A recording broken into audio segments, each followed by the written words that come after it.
kumpiyansa mismo si Pangulong Bongbong Marcos na wala siyang ginawang impeachable offense.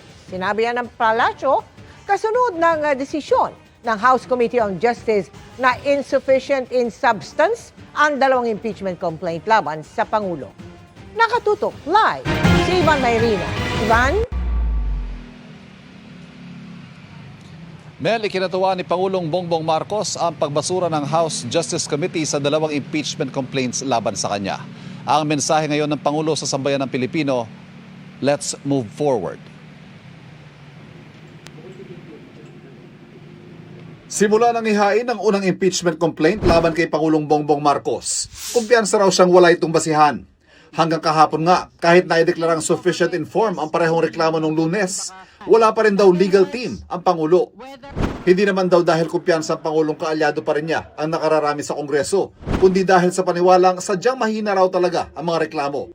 Hinayaan lang daw ng Pangulong gumulong ang proseso. Nagpapasalamat po tayo na nakita po ng mga mababatas kung ano po talaga ang katotohanan at doon po tayo lagi sa katotohanan. Nakita po natin na talaga wala naman pong merito ang nasabi mga complaints at miskin na po ang Pangulo ay kumpiyansa na wala siya pong ginawang anumang impeachable offense. Hindi na raw tinutukan ng Pangulo ang naging talakayan sa House Justice Committee dahil may dalawang engagement daw siya sa loob ng palasyo ngayong araw.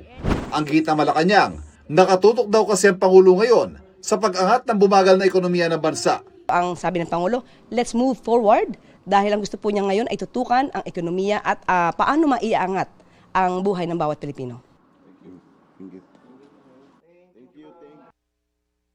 At Mel, mukhang back to normal na ang schedule ng Pangulo dahil bukas, dalawang aktibidad ang nakatakda niyang daluhan, pareho yang nasa labas ng Malacanang.